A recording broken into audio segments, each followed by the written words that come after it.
In a co-education secondary school, 55% of the students are boys. There are 360 girls in the school. The number of boys in the school is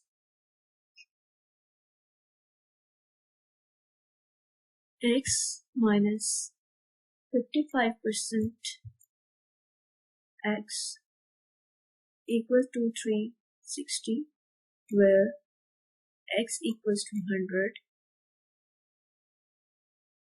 This is equal to 45 divided by 100 multiplied by x equals to 360, where x equals to 360 multiplied by 100 divided by 45.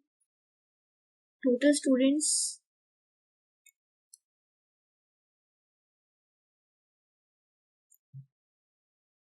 equals to 800, girls 360, boys